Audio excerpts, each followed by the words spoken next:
Rainbow Pride of West Virginia and Covenant House. So thank you everyone for stopping in today. Whether you're seeing us live on Facebook or if you're watching us through the Rainbow Pride of West Virginia website later or our YouTube page. This is Spill the Tea with Dr. Scout, and we're excited to be spilling the tea about pronouns and identity within our community, and also to chat with Dr. Scout about him and personally, I think how amazing he is.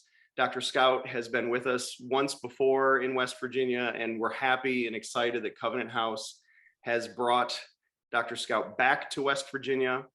And yeah, we're excited. I just told Dr. Scout that I talk about him often, which I do. So now I just can't wait to talk about you even that much more. Okay, but that's still weird. That's still weird. I That's know it's a fanboy thing, you know. I'm okay, just great. one of All those. right, I'll take I'm it. one of those guys, you know. So thank you, Kay, and thank you, Covenant House, for making this happen. Covenant House has an amazing partnership with Rainbow Pride of West Virginia, one that we cherish very much. We've been partners for years. I think I had brown hair when we were first, you know, skipping down the, Capitol Street in Charleston together, right, Kay? Yeah. I thought you were just showing off how much you had. I'm like, don't rub it in there. Look at that. Well, Still aligns me. And and part of our amazing partnership with Covenant House, aside from them being a sponsor of Rainbow Pride of West Virginia, but they are also sponsoring our soon to happen 5K race. It's called the Rainbow Run. We haven't yet announced it on social media, so if you're watching this, you're getting the exciting news now. Saturday, June 11th, which is exactly a week after our Pride Parade and Festival, we're going to gather at Capitol Market and have our run. The cool thing about our run, aside from just another opportunity for us to get together and hang out and come together as a community, is it's benefiting the Rainbow Pride of West Virginia Educational Scholarship. And it's also to raise awareness for kicking smoking's butt within the LGBTQ community. So yes. we're excited with that. And also part of our partnership is we're going to have a designated non-smoking area at our festival on Saturday, June 4th. Brought to you by Covenant House and Rainbow Pride of West Virginia. So we're excited about that too. Also with Covenant House, folks, I'm getting all this stuff at the beginning so we can get into the meat of the fun of what we're talking about today.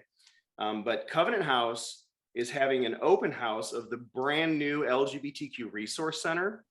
So, and actually, I believe Dr. Scout is sitting in that Resource Center right now. In it, yes. I've got books surrounding me on all walls here. So I think you might have had something to do with this, huh? Yes, we at Rainbow Pride of West Virginia, we have had a library in our office and community space. And, since most people know that we're all volunteers, so we are only in that space, limited time. So when Kay and Covenant House was talking about, launching this resource center, and Kay was talking about having a library and other amazing things for our community, we're like, how about if we donate our library? So it's a partnership that extends into Covenant House itself on the 3rd floor, elevator access. And so our whole entire library is there. Yeah, and come see it tonight. Yes. 6 to 7. Halloween here. So yeah, that's an exciting thing too, apparently. There's candy. Sorry, Kay, you were saying come see it tonight. What's happening tonight? Tonight, 6 to 7:30, you can see the resource center. Yes, the open house. So everybody's welcome. So super excited about that. So one last housekeeping, I guess, sort of thing before we get into, I'll introduce Kay to introduce Dr. Scout, even though we're already having this conversation, which is the point of this is we want everyone to have a conversation. We want you to not only have a conversation with your friends, your family, and your allies, but those who maybe aren't your allies either. The more we can just talk to people about our life stories and who we are and why we do the things that we do, the more we bring people to sit down at our table and extend a hand. So part of that is for Rainbow Pride of West Virginia is we've just solidified our sponsors list going into our parade and festival. And we're super excited about it because it's the largest sponsors list that we've ever had in the 26 years of Rainbow Pride. We are excited that this year we have our first ever presenting sponsor. So Suddenlink, which is becoming Optimum, they are presenting Rainbow Pride of West Virginia's Pride Parade and Festival this year. So we're excited to have them on board. We're excited to have Covenant House on board. I can't lavish any more praise for Kay and all the folks at Covenant House and all of our amazing other sponsors like Element Federal Credit Union, Truist Bank, Toyota, State Farm agent Cameron Vance, Better Homes and Gardens Real Estate Central, True Leave, Caskey, Ryan White Program at CAMC with West Virginia University Physicians, Chase Bank, Calvin Broyles Jewelers, Solar Holler. I love it that when a solar panel company is investing in our community, I think it's amazing. Dow Chemical, West Virginia American Water, Kinship Goods, The Red Carpet, Sam's Uptown Cafe, Tricky Fish, the City of Charleston, Sarah's Bakery, Black Sheep Burrito and Brews, Link and C&H Taxi, Festival, Galaxy Lanes, East End Main Street with Charleston Main Streets, and the Charleston Dirty Birds, our local professional baseball team. So, I mean, That's an extensive list. that is. And we thank all of them because they help keep the lights on, and the more that we get that support, the more we can do and the bigger we can be, for our community. Even for our Pride Parade and Festival, we have Eureka O'Hara coming. We have Raja O'Hara, so 2 RuPaul Drag Race queens. And we have Jordy, who is a national level LGBTQ singer-songwriter. He's amazing. He's on tour right now, so we're excited to have him. So without further ado, because everyone in our community knows that when I get the microphone, I tend to do like this word vomit thing that I do. Kay will attest. So without further ado, Kay Albright. Hello, I'm Kay. And I am honored to present to you Dr. Scout of the National LGBT Cancer Network.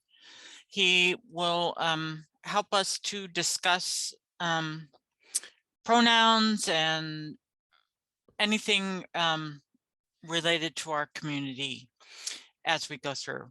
So without further ado, Dr. Scout. This got way too formal all of a sudden, don't you think? I mean, we were just we've been yakking for the last like half an hour, and all of a sudden we got very formal here. But that said, I'm delighted to be back. Chris, it is always good to see you. We had a great time last time I was here, and Reverend Kay is, we work with her all the time in between because, the tobacco stuff has been LGBT inclusive here for so many years now. It's kind of great that we get to go around the country continuing to say, can you just catch up with West Virginia, please? Because, they're putting you to shame.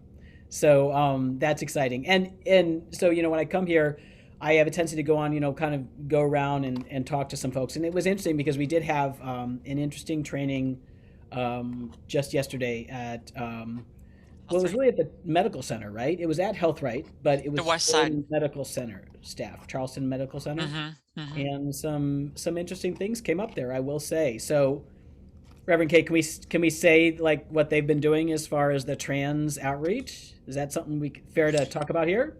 Sure. One of the things that came up with Health Right, and I think people may know that they have queer specific hours where they have queer staffing their clinic, is that it was really amazing that for 6 months they've been doing this. And no lie, Chris, they now have a combined total of, after only 6 months, 2,000 trans patients. That's amazing. Going to their clinic. Yeah, we were all like, really? And, it really talks about, I think, kind of pent up demand.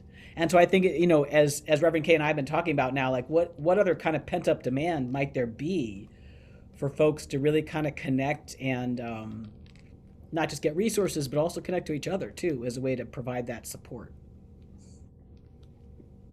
Mm-hmm. Yeah.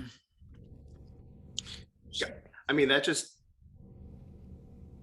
it's taken me aback a little bit because, think just all that could mean and all the possibilities. I love that. Yeah, exactly. And I mean, I think one of the things that came up and that we have been thinking about is that there's not a lot of youth support here right now. Right. And, one of the things, so, I come every so often, and one of the things that we try and talk about is what's shifting in our communities. Mm-hmm. And these days, every single one of my talks leads off with one of the things that's really changing now that has never changed like this before in our lives is that for most all of our lives, our community was about 4% of the general population. And so it's like 1 out of every 25 people, basically, is going to be queer out of any general group of people, right? But the interesting news is over the last like 6 years or so, that's really started to shift to the point where it is shifting so dramatically now that if you talk about the youngest slice of adults, Gen Zers, it is now 20% of the population are identifying as queer. That's insane. That's mind blowing. That's really shifting That's things. amazing. And then if you go to youth, it's even higher. According to Trevor Project right now, 1 in every 4 youth, and this is not even all queer, but 1 in every 4 youth are identifying as non-binary. Wow. So the idea of how the youth are kind of like mixing this up, blowing some things like gender out of the water, and being so much more open to the idea of like, yeah, I'm kind of queer. I'm all queer. I'm, a blend. I'm not going to put myself in, I'm not going to limit what I think of as my options or my opportunities is really something that I think we're going to forever be like the old folks watching the world change underneath us as that continues to get some power and steam. So it's kind of a big shift. Again, it's never happened in our lives. We stayed flat for a long time, and now it's exploding. Like to the point where if it keeps going at this rate, I already figured it out. By the year 2079, the country will be majority queer. So I really need to take some good vitamins. That's all I can say. Right. I know. I'm going to go to the gym after we get off the Zoom. Exactly. I want to be here to see that. Right. Talking about our youth, that's huge. And how do we engage with youth? And that's something that we have been struggling with locally. And we've even been talking about, within our board at Rainbow Pride of West Virginia, we're working on getting a youth ambassador program to have, kids, young adults, teens from local high school GSAs, local colleges that are just present, just in the room when we're talking about, planning events and we talk about this with our sponsors, we talk about it with partners, we talk about it at events, we do a one-on-one or we do it in group settings, talking about how folks are identifying and how, I talk about my circumstances of being, I'm, gray haired, and I'm going to be 50 soon. And I feel like I'm 27, between here and but the very first time I was sitting in one of our Pride meetings, and this was prior to the pandemic, and one of our new title holders identified as being gender fluid. And so, I said, well, wonderful, because at the time we were when we would introduce ourselves at the board meeting, we would, I'm Chris, my pronouns are he, him, and, I'm the president of Rainbow Pride of West Virginia, the next person, and so on. So balancing that, our community evolves so quickly, the more we connect, and we're connecting so much more than we ever have because of what we're looking into right now, whether it's the laptop or the phone or, and there's so many more resources, I think. And so those of us who are older, or from the generation prior, we're trying to balance the holding on to the legacy of our community while evolving and evolving with our community, you know, so that way everyone feels included, not for the sake of feeling included, but just because that's how we impact lives. Yeah. And you know, Chris, we should partner on a LGBTQI youth group. That's my dream. That's my dream. I just want to put the bug out there. Most places that, you know, this size already have that kind of youth support system where youth have a place to go drop in and just right, be with folks like them. I mean, as we know, at the same time, we can say that there's an exploding population of folks that are really willing to identify and understand and connect with the queerness inside them. We also know that there's a similar explosion of anti-queer and mostly anti-trans legislation all around the country. Yep. We know from a health perspective that that hurts our health. That leaves us more isolated. That depresses our mental health.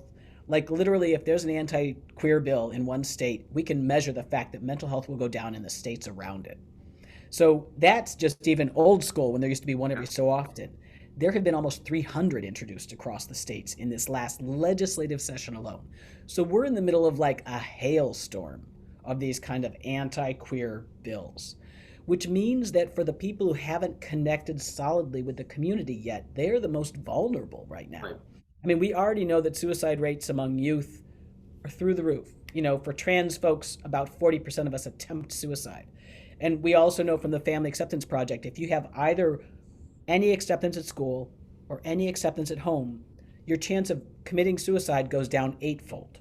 Or your chance of being suicidal actually goes down eightfold. So it's the strongest move that can happen in order to stabilize the youth.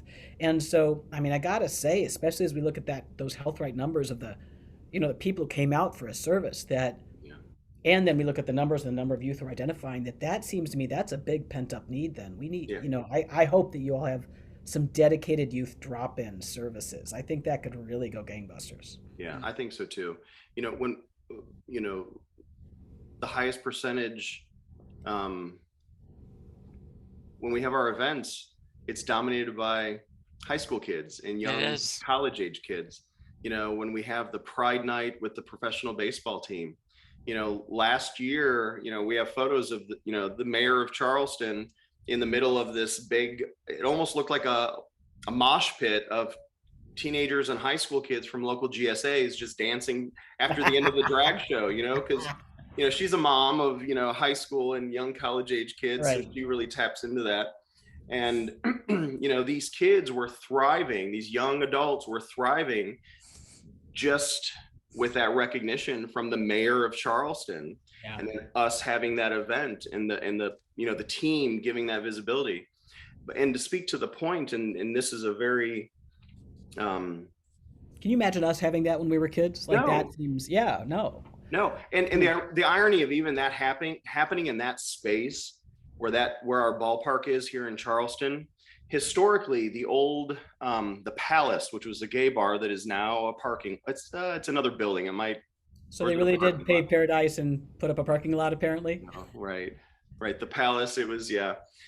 And but back in the day, you know, when folks would go out to the gay bar, they were often harassed just going from their car into the bar. Of course. Yes. Baseball stadiums are notorious. Same thing in Chicago where I grew up. It was the place to get assaulted by drunk people. Yep. And then if you needed help from the cops would brutalize you too. It was just lose all the way down the road. And so the irony of, you know, now that there's a professional baseball stadium there and they're having pride partnerships, in 2019, when we had our first ever partnership with the professional baseball team, and over the loudspeaker, they introduced Miss Rainbow Pride of West Virginia 2019. I looked at 4 or 5 folks from my generation who had tears streaming down their face because just across the street, they had their tires slashed back in the 80s, you know, or back in the 90s, you know, early 90s. And so that's a testament, but also, you know, in that space, last year in 2020, we asked some trans youth to throw out the first pitch. Oh, wow. And, you know, they did, and it was exciting, but there were other aspects that we asked them to be involved with. And then after some of the legislation that was being passed last year when it came to trans youth in Yeah. sports, they asked not to participate, and you can't blame them. No, you You can't. You can't. absolutely can't. You know, the way we're treating the queer youth today, unfortunately, from a legislative perspective, you know, more youth will die as a result of these bills, and that is just some people are going to have that, you know, in their karma, and I really hope that, you know, it doesn't go on for long. But with the way it's starting, it's really hard to tell. You know, it's just gotten so much steam recently all around the country, and of course in Florida, it's even expanding to all queer youth, not even just trans. So it's dangerous. Yeah, it totally is. You know, and I don't know if you can see my Pride shirt this year. Oh, I love It, it. it's our 2022 commemorative shirt, but it was important for us to have the trans Pride flag colors. Yeah, You that makes know, sense. in the Excellent. past, we've gone through the red, orange, yellow, green, blue, purple shirts. You know, we have other shirts that come out as well. And even when our Pride Guide comes out, the colors on the front of the Pride Guide are all representative of the trans Pride flag. Um, and a lot of that is just to help increase awareness and to start conversations, because it also amazes me at times when we're getting into the weeds of things or getting into the thick of even just talking amongst ourselves within our community, how many folks don't understand pronouns, how many folks in our community Right. don't understand even, you know, trans, which at times, you know, to the side, I'm kind of like mind blown at times, you know, but it does encourage me that there are conversations or they'll ask questions. um, and so I think that that's part of what was important about us having this conversation and doing it in this format, so we can record it and you know, have it seen again or be a resource to use later. Yeah. um, Not just for those outside of our community, but also for folks within our community that are, um, you know, at times maybe older. At times it is a generational thing, Yeah. you Yeah. know, or there it just doesn't necessarily or hasn't yet impacted them, or maybe they are not exposed. But I think that, you know, the conversation is important. Um, you know, there was one event we were at and we were introducing ourselves and we are identifying our pronouns, and an individual, and he said, well, he didn't mention his pronouns. And I said, well, hey, what are your pronouns? And he said, well, I don't know what you mean. I identify as gay. I said, well, I know, you know. And I said, well, as do I said, but I also identify with my pronouns as he, him, his. And it took a moment, and then he's like, okay.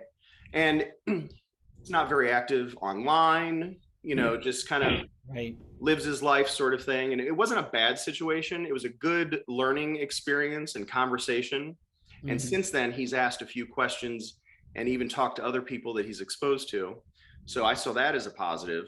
But every time I have those conversations, I'm like, wow, we need to have a greater conversation, or to continue to have a greater conversation, even within our community too.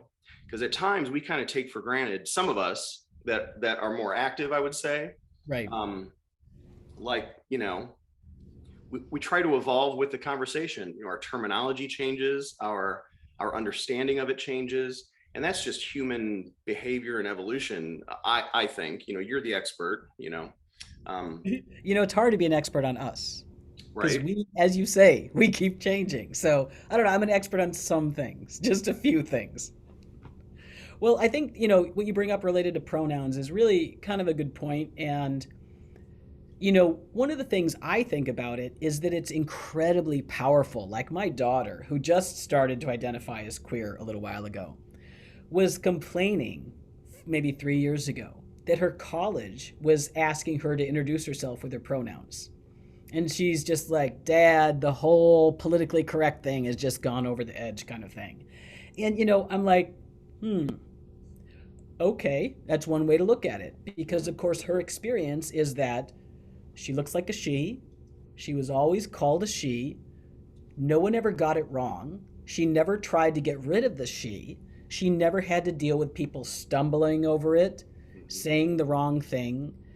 And even if people had called her he by accident, it doesn't matter because she put no investment into trying to get away from he, right? Right. But on the other hand, like, compare that with my experience. For most of my life, I was really much more gender variant as far as my presentation. I couldn't pass. And the truth is, it's powerful to pass, right? Because that means you can kind of hide among the mainstream. So, like, if we're, visibly queer people, but we go into an unsafe space, we can just, dress a little bit more non-queer and we pass and it's safer for us, right? We know this is the reason why like trans women are at such high risk of violence because particularly with trans women, they have to go often through the most costly and endless interventions to get to the point where they could pass if they can at all. Like, those 6'5" trans women will have a hard time passing their whole lives. So anybody who's had the power of being in the mainstream and being able to pass in the mainstream doesn't realize what it's like not to be there. But for most of my life, people didn't know if I was a he or a she. And at that point, they wasn't even being used except by like two people. So is it a he or she? And, as I was actually talking about earlier at a training, like I would literally go up to a counter and it's so deeply embedded in our brains what we interpret as is that I'd go up to a counter and this person would say he to me and this person would say she. Clearly I wasn't any different. And neither of them were uncertain. No one was ever uncertain. They were 100% certain they knew the answer. So somewhere like way back in our brain, we're like, this is the decision, boom, slotted them into this category. But the problem was for me that one of those pronouns, he, was great and super affirming and represented everything I was working for. One of those pronouns, she, was like the equivalent of my dead name that I had been trying my whole life to get away from. And that was the thing I wanted to leave behind. I wanted people to acknowledge the he, forget that she part because the he was really seeing me. And the problem is that, especially for people who might not experience that certainty, is that I lived my whole life with people getting it wrong, then going through the awkwardness, and then maybe not believing what I was saying because they didn't, they're like, oh, if you don't pass, maybe I can tell you've been assigned female at birth. So I'm sorry, but you're really a she kind of thing. And fighting with me over those things. So like my experience of what pronouns are is so different than my own daughter's, right? She's just like, I don't understand. It's obvious. What's the issue? Why do we have to do anything different? But for me, I'm like, no, it's been a source of injury for so many years. You know what I mean? For so many years. And so I have to admit, I think the idea that more and more people, like, for example, I was on a meeting with the White House. Oh, here we go. Bringing the White House back into the conversation. We did it last time, too. But I've been on a bunch of meetings with the White House recently. And sure enough, almost everybody I see up there has their pronouns after their name. I love it. I absolutely love it. Yeah. I was in a meeting with the head of Centers for Medicaid and Medicare Services. Again, runs billions and billions of dollars worth of stuff. They do not seem to be queer whatsoever by any means, but she's got her pronouns right after her name. And the beautiful, I think, powerful thing about that is that, we just had someone here be like, I just don't understand it. And of course, because that person, kind of like my daughter, it's like, it hasn't been confusing. It's obvious. Why should I say I'm a she? You can tell by looking at me, right? And so we kind of explained it like this. Yeah, but for some of us, that's a source of incredible pain. Sure. So in the same way that, like maybe people who don't speak English, we translate some of our materials into Spanish as a way to be welcoming. In the same way, when you put your pronouns on, you're doing a few different things. One, you're acknowledging that you understand it's been a source of pain for some people. You're also inviting people to tell you if their pronouns aren't something that's obviously, that you can interpret by that first immediate response. Who is it? We can hear you, Kay. And 3 is that you're also creating more safe space for people. So like at the exact same time that, Chris, you and I are talking about like what our childhood was like and how we didn't have this kind of support. Right. In the same way, when you put the pronouns on, actually someone else had brought up just at this training that there was a lot of queer people here in West Virginia who don't want to put their pronouns on because they're worried that they're going to be seen as queer, that if they do that for like a job application, someone may not be looking to hire them, or that they're going to out themselves. But the more all the non-queers around us do that, Right. as a way of being an ally, as a way of, they expand our safety net. Yeah.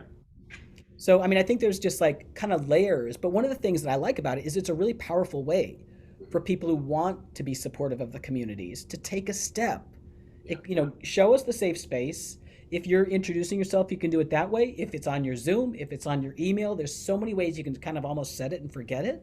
Yep. And it just gives us more of like that safety every time someone outside does it. Yeah, totally. It's almost that concept of, if you're always preaching to the choir, how are you going to have any movement? So when those Right. around us are doing it, and Right. If it's only the queers who do it, we're failing. Then it's just like the pink queer above our head. right, That would be a total fail and be dangerous for all of us. It's Sure. when we kind of recruit the others to come on, help us out. yeah, and that's such an accurate observation. Here in West Virginia, I do notice that the majority of folks that I see that list their pronouns are allies. They're not necessarily. I mean, there are folks from our community, but not. I see it more consistently with folks who are, the allied part of our community. Yeah. And something, I think also from, again, our perspective is kind of like more elders in our communities.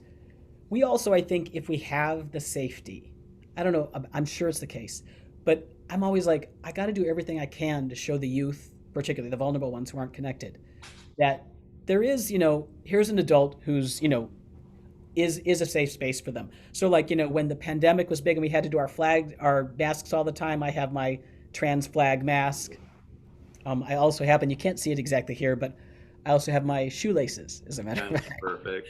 So, just like everywhere you go, you're like, whatever I can do to help build safety for some more vulnerable parts of our communities, I've got the privilege right now to be able to do it. I'm happy about that, right? Yeah. And pronouns are like yet another way we can kind of do that same thing. Totally. Of course, we haven't talked about the big bugaboo, which is the singular they. So we could go there too. I think we should, while we're still on this chat, and visibility and representation, even in its most subtle form, is so important. Yeah. The very first time I ever wore a pride shirt that was of the trans pride flag colors, I was at a pride event. Someone had gifted me the shirt. This was maybe 7 years ago. I know, time flies. I can't keep track. And almost every single trans person at that event, without saying anything, hugged me. And at first I just thought it was because of, just the way I, interact Happy with folks. I'm Pride. like, oh, happy Pride, we love it. But then the more it kept happening, it just dawned on me. There's a theme. Right. Yeah. And it was because, I'm fairly heteronormative, depending on when you catch me, and Yeah, what shirt you're wearing. Right. Right, exactly. It might have a Star Trek theme on it, or Right. But give yourself some Carhartts and a plaid shirt. Right. You could, yeah, completely. Yeah. So I do try, I recognize that I can walk into spaces because of how I present and how I pass, as you were saying earlier, Right. and I'm silver haired, or Right. salt and pepper, however you want to describe it, but I can have conversations and I can be in spaces easier. Yeah. So my goal is to try to bring everybody with us as much as I can. Or if I'm in those spaces, or if we're trying to, from a pride standpoint, put ourselves in spaces where we aren't normally seen and represented, just us having a presence there. I have a pride fan, and I'm a big guy. I'm 6'2", I'm broad shouldered. Like this, as you're saying. Yes. I know. I'm so upset that mine is upstairs right now. But like, we have an LGBTQ bowling league at a local bowling alley, which is, they're very accepting and welcoming for us. And the other half of the bowling alley is all, the Carhartts, Right. the flannels and that sort of thing, and we're coexisting amazingly. And so I bring my fan, and I'm But just who's more fabulous? we're Let's more just fabulous. ask. Yes. Okay, thank you. Yes. And there I am, this big guy. I'm standing there just using my fan, fanning myself, like a church lady. And sometimes I'll get looks or what have you, but it's Live and let live. You yeah, know what I mean? yeah, And even more than that, hopefully actually offer support. When I wear my trans mask, it is always youth. It is youth yeah, down to like the 9, 10-year-old range who are like, I like your mask. I like your mask. It's almost never anybody over the age of 25, truth be told. sure. And and so I'm like, absolutely the reason why, I have a gay flag one, I have a bi flag one, and I finally am like, no, the trans is kind of most vulnerable and kind of the most supportive in a way, right? So I just ended up, you can tell I kind of am wearing it out here. I need to get myself a new one. Well, hopefully we won't need to wear them anymore, so we're good Right, there. right, right. Well, do you want to, while we have just a little bit of time left, because we're trying to keep this to, about an hour or so, do you want to chat about the singular they? Well, I guess the thing Or is, and it's one of many. It's one of many. sure. Because we've got Zer. There's a whole bunch of other pronouns that are out there that are coming into use now. I guess maybe just the thing to say is that this is pretty closely. Remember that stat that like 1/4 of youth are identifying as non-binary, one way or another, and Mhm. they them, is a good way to display that you're non-binary with that pronoun. And I understand that none of us are used to using it in the singular. I get it. We were all, Right. anybody raised speaking English is very clear on that. I But wouldn't that want to said, teach English. well, there's a lot of other things that we've kind of like flexed and changed on and Hmm. come to know and come to understand. And in that same way, if that is a way to help support people, this huge group of people who are identifying in some way as non-binary, then it's like, isn't that the least we can do is have some practice conversations ourselves, Just like Chris, should we have one with about Reverend K? Should we do it that way? Practice conversation. Let's do So it. let's see. And we're going to pretend, of course, that her pronouns are actually they, them. Mhm. Okay. So let's see. So when I first met Reverend K, I actually thought that their first name was Reverend. How long have you known them? I've known them for several years. Actually, they are a bit of my spiritual guru. I always talk about Reverend K in that sense, and Kay knows exactly what I'm talking about because even though this is, we're using the pronouns, but this is a true, very true story. We were having a conversation one day, and they said, "Never underestimate the ministry of presence, the impact of just being present." Hmm. And once they mentioned that to me, and once they said that, I think about that so frequently throughout my life. So if it weren't for them and that conversation, um, even though I believe I would have lived that anyway, but now I'm conscious of that. And I try to incorporate that into everything that I do, whether it's me being a photographer or me being the president of Rainbow Pride or me just trying to be a decent human being. I take their words and try to turn that into action. I love how you knocked it out of the park, buddy. You knocked it out of the park. And not only that, you did it so well while you were actually, again, saying something really serious. And you can see there was only like a couple hesitations. So Sure.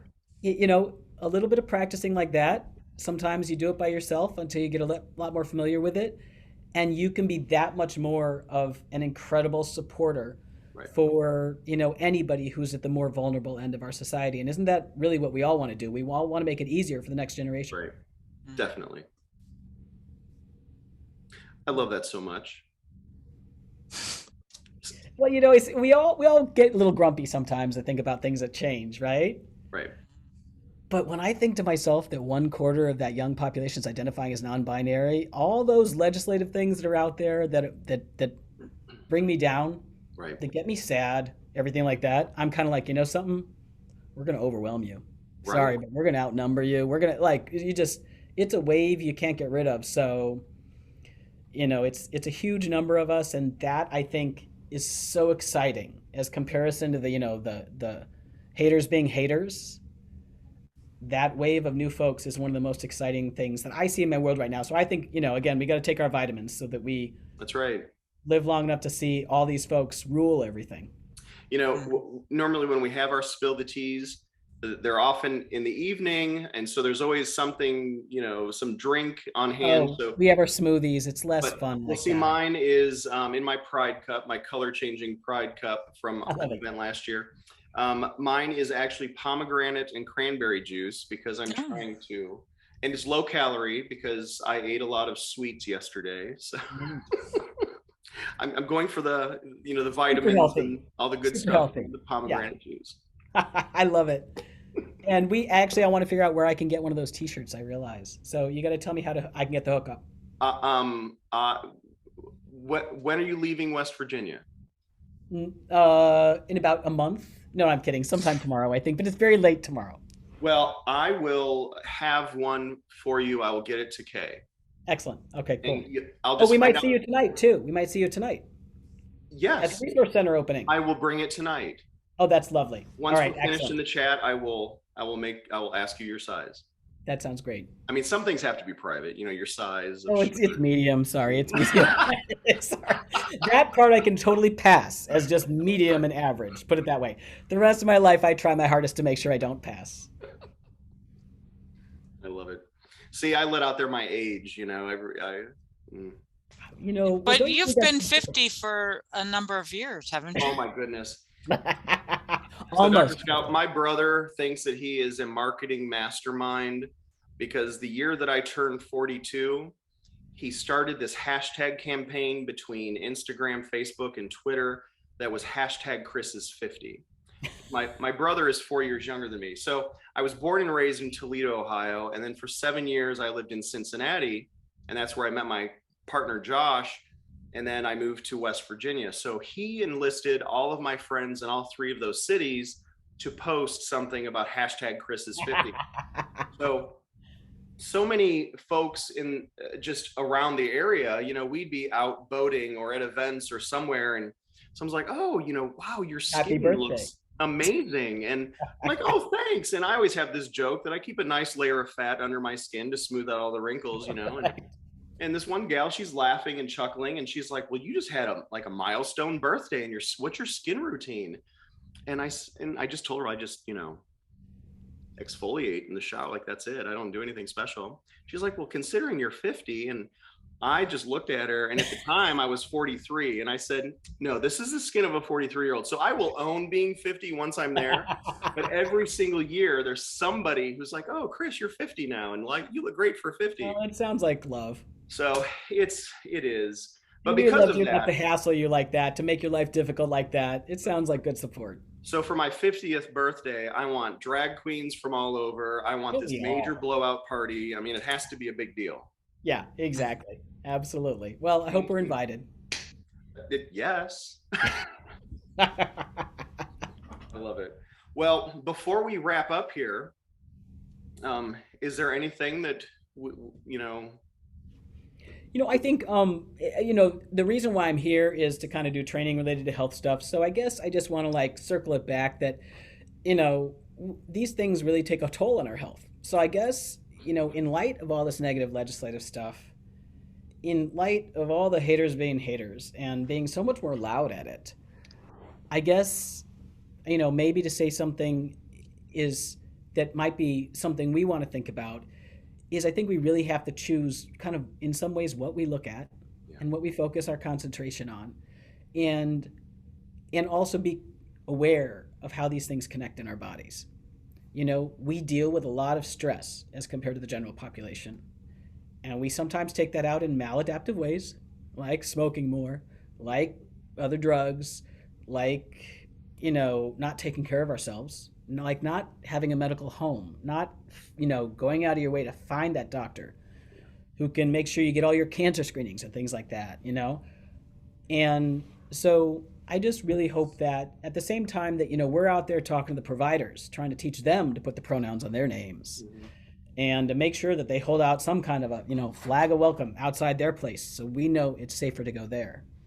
I hope in the same way just for ourselves that we're gentle and loving with ourselves, and aware that sometimes it almost seems easier to take care of others in our communities than it is to take care of ourselves. So I hope we're checking in with our friends and we talk about what we're doing around our health seeking, around our medical care and things like that. We don't often, sometimes it's easier to talk about who you hooked up with Right. than it is to talk about whether you've gotten that annual checkup. And my vision for this community is that we make that just as much an important part of our love for our communities and for our, starting with ourselves, putting our own oxygen mask on first. That's right. That's an amazing way to end it. We often talk about especially dealing with Covenant House and everything that Covenant House is involved with smoking cessation within our community, and also the Dr. Rainbow website. We struggle as LGBTQ folks to identify, reconcile, deal within ourselves, and then coming out, family, friends, work, our community. But we often neglect coming out to our physician or coming out to our healthcare professionals so that way we can be seen completely. If you don't have one that you're comfortable enough to come out to, get someone else if you're able to, Right. because it's a part of our lives that has to be part of our health, because health is a big part of our lives. Yeah, definitely. Because we want to be here. And what was the year that your estimate was? 2079. Yes. That's what we're aiming for. That's going to be the biggest party. That's going to be bigger than your 50th birthday party. Oh my gosh, I can't wait. I'll be here. We'll be there with B12 shots, with Botox. We're going to be held together with pins and Right. duct tape at that point. But Give me all the vaccinations. Like I'm exactly. there. We'll be getting vaccinations every month. Absolutely. Right. Boost me. Well, Kay, do you have anything else you'd like to say before we end our wonderful chat today? No, just what you were just talking about. I can't express enough how important it is to have a healthcare provider that you can trust to come out to. The healthcare disparities are endless, but you've got to find somebody you can come out to. We deserve better. Yeah. That's We right. deserve better. Well, thank you both so very much. Thank you, Kay and Covenant House, for always being amazing and wonderful. And Kay, tell your wife that I need some, I mentioned sweet treats earlier, but since she stopped posting all of her baking on social media, I feel like I need a fix. So next time you make something Yeah, amazing. I didn't know that was a thing. So I haven't been hooked up there. You've got some explaining to do there, Right, Kay. he's getting me a t-shirt. What are you doing for me? Come on. I love it. And Dr. Scout, thank you so much for coming back to West Virginia. Thank you for being a voice and leading. And thank you for being an ally to us in West Virginia. So, Absolutely. Next time, hopefully in person. yes. And I can't wait to see you later. Yep. I'm a hugger. Absolutely. I'm a vaccinated hugger with. I'm boosted to the gills. I've gotten so much. Yeah. Perfect. I love it. I love it. Well, there are folks on our live feed that are saying thank you, and folks said hello to the Pride family. Danny Stiles chimed in with a few points too. So anyone watching, if you want to check out some comments there. And Greg Oxley, yes, hello to you too. And thank you for being here. Greg says thanks a lot. Greg is the Red Scare. Maybe the Red Scare will show up tonight at Covenant House for the open house of the LGBTQ Resource Center. The Red Scare is quite fabulous. And not very scary, but West Virginia is full of surprises. We know that, right? Yes. Love it. Well, thank you all for being here. Thanks for chiming in however you watch this. And we will play this again. And until next time, happy Pride. Happy Pride, everybody. Happy Pride. I love you all. Absolutely. Love you more.